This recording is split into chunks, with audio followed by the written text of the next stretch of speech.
నమస్తే. ప్రస్తుతం యూపీలో రిజర్వేషన్ల అంశంపై రచ్చ కొనసాగుతుంది. అయితే ఈ రచ్చ అధికార పక్షానికి విపక్షానికి మధ్యలో అనుకుంటే అది పొరపాటే అవుతుంది.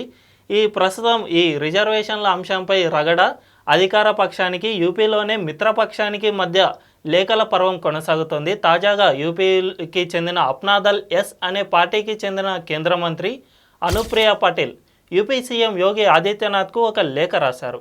ఆ లేఖలో కొన్ని కీలకమైన అంశాలను ప్రస్తావించారు. ప్రస్తుతం ఓబీసీ, ఎస్సీ, ఎస్టీ కోటాల్లో రిజర్వేషన్లు పొందుతున్న అభ్యర్థులను ఇంటర్వ్యూల పేరిట వారిని తొలగించే ప్రక్రియ కొనసాగుతోందని, అంటే వీరంతా రిజర్వేషన్ల ప్రకారమే సెలెక్ట్ అయినప్పటికీ ప్రతిభ లేదు అనే కారణంగా ఇంటర్వ్యూల్లో తొలగిస్తున్నారని, ఈ విధంగా మిగిలిపోయిన సీట్లను జనరల్ కేటగిరీకి భర్తీ చేస్తున్నారని ఆమె అనుప్రియ పటేల్ తన లేఖలో పేర్కొన్నారు.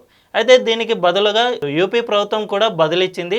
తామేమి ఈ విధంగా రిజర్వేషన్ల అంశం కింద వచ్చిన కేటగిరీ పోస్టులను తాము జనరల్ కేటగిరీకి భర్తీ చేయట్లేదని, వీటిని వచ్చే ఏడాది కొనసాగిస్తున్నామని పేర్కొన్నారు. అయితే దీన్ని ఒక ఉదాహరణ చెప్పే ప్రయత్నం చేశాను.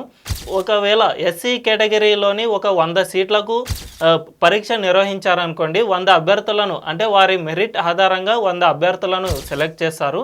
సాధారణంగానే రిజర్వేషన్ల అంశం కింద సెలెక్ట్ అయిన అభ్యర్థులకు, జనరల్ కేటగిరీ కింద సెలెక్ట్ అయిన అభ్యర్థులకు మధ్య మార్కుల వ్యత్యాసం చాలా ఎక్కువగా ఉంటుంది. అంటే జనరల్ కేటగిరీ అభ్యర్థి ఒక 75 మార్కులకు సెలెక్ట్ అయితే, రిజర్వేషన్ కింద సెలెక్ట్ అయిన అభ్యర్థికి 50 మార్కులు వచ్చినా కూడా వారిని సెలెక్ట్ చేసే అవకాశం ఉంటుంది. కాబట్టి ఇటువంటి వారిని తాము ప్రతిభ ఆధారంగానే ఉద్యోగాలు ఇవ్వాలనే ఒక అంశంతో పాటు యూపీ ప్రభుత్వం ఏం చేస్తుందంటే, ఇంటర్వ్యూలో వారి ప్రతిభను గుర్తించి ఖచ్చితంగా ప్రతిభ ఉంటేనే వారికి ఉద్యోగం ఇచ్చే ప్రక్రియను చేపడుతుంది. ఒకవేళ ప్రతిభ లేని అభ్యర్థులను కనుక సెలెక్ట్ చేస్తే అది భారీ విపరిణామాలకు దారితీసే అవకాశం ఉంటుంది. ఎందుకంటే ఒక ప్రతిభ లేని వ్యక్తి టీచర్గా మారితే విద్యార్థుల భవిష్యత్తే నాశనమయ్యే అవకాశం ఉంటుంది. అదే ప్రతిభ లేని వ్యక్తి పాలనా యంత్రాంగంలో కనుక చేరితే పాలన కూడా అస్తవ్యస్తంగా మారే అవకాశం ఉంటుంది. కాబట్టి తాము ఖచ్చితంగా ప్రతిభ ఆధారంగానే ఉద్యోగాలను ఇచ్చే ప్రక్రియకు శ్రీకారం చుట్టామని, కాబట్టి తాము ఖచ్చితంగా ప్రతిభ ఆధారంగానే ఈ ఉద్యోగాలను సెలెక్ట్ చేస్తామని యూపీ ప్రభుత్వం కూడా జవాబిచ్చింది. ఇదే క్రమంలో యూపీ ప్రభుత్వం కూడా మరో అంకానికి శ్రీకారం చుట్టింది. అదేమిటంటే, ప్రతిభ ఉన్న వారికి సన్మానం చేయాలని యూపీ ప్రభుత్వం భావిస్తోంది. ఇదే అంశంలో యోగి ఆదిత్యనాథ్ కొంతమంది ప్రతిభ ఉన్నవారికి సన్మానాలు కూడా చేశారు.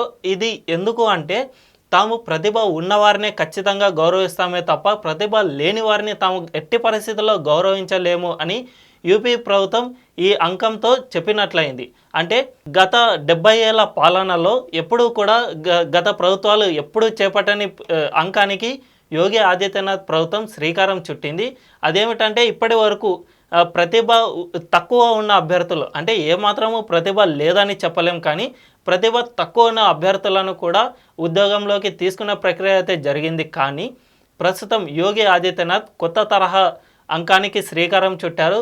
ప్రతిభ ఉంటేనే, అది రిజర్వేషన్ల అంశం వారీగానే సెలెక్ట్ అయినా కూడా ప్రతిభ ఉన్న వారికి మాత్రమే తాము ఉద్యోగాలు కల్పిస్తామని ఈ పరిణామాల ద్వారా చెప్పినట్లయింది.